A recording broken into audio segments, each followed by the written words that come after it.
2007 সালে টি-20 বিশ্বকাপের প্রথম আসরের শিরোপা উঁচিয়ে ধরেছিল ভারত। 2011 সালে ওয়ানডে বিশ্বকাপ জয়ের 2 বছর পর আইসিসি চ্যাম্পিয়ন্স ট্রফিও ঘরে তোলে টিম ইন্ডিয়া।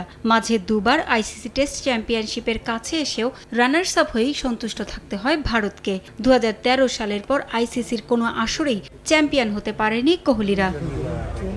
গেল বছর নিজ দেশে আয়োজিত বিশ্বকাপে অপ্রতিরোধ্য থেকেও ফাইনালের মঞ্চে অস্ট্রেলিয়ার কাছে শিরোপা হারায় ভারত। বছর ঘুরে আরও একটি বিশ্বকাপ, এবারও কি শিরোপা খরা কাটবে না টিম ইন্ডিয়ার? ঘুরে ফিরে এই প্রশ্নই উকি দিচ্ছে সমর্থকদের মনে। টি-20 র্যাঙ্কিংয়ের শীর্ষে ভারত, অথচ বিশ্বকাপের আগে কোনো দ্বিপাক্ষিক সিরিজের নাম নেই তাদের। বাংলাদেশের বিপক্ষে শুধুমাত্র একটি ওয়ার্ম আপ ম্যাচ খেলবে টিম ইন্ডিয়া। তবে এ নিয়ে ভাবছে কই বিসিসিআই? 26 মে শেষ হবে ইন্ডিয়ান প্রিমিয়ার লিগ আইপিএল। ফাইনালের পর একসঙ্গে অনুশীলনের জন্য খুব একটা সময় পাবে না কোহলিরা। 5 June Nassau county international cricket স্টেডিয়ামে আয়ারল্যান্ডের বিপক্ষে ম্যাচ দিয়ে বিশ্বকাপ অভিযান শুরু হবে ভারতের। তার আগে একটি প্রস্তুতি ম্যাচ ছাড়া আর কোনো খেলা নেই টিম ইন্ডিয়ার। অথচ বিশ্বকাপের আগে বেশিরভাগ দেশই দ্বিপাক্ষিক সিরিজে ব্যস্ত সময় পার করছে। নগদে 500 টাকা বা তার বেশি পেমেন্টে পেতে পারেন ঢাকায় জমিসহ 20 কোটি টাকার পুরস্কার।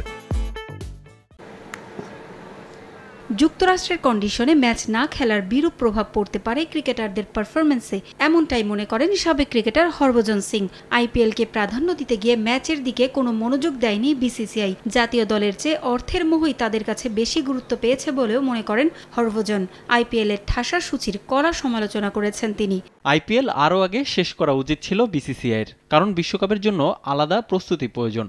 কন্ডিশনের সঙ্গে মানিয়ে নিতে হলে ভারতের কমপক্ষে 4 থেকে 5টি ম্যাচ খেলার প্রয়োজন। ইংল্যান্ড বা অস্ট্রেলিয়ার মতো দলের বিপক্ষে ম্যাচ খেলতে পারলে ভালো হতো, কিন্তু সে সুযোগ দল পাচ্ছে না। বিসিসিআইয়ের আরও সতর্ক হওয়া দরকার ছিল।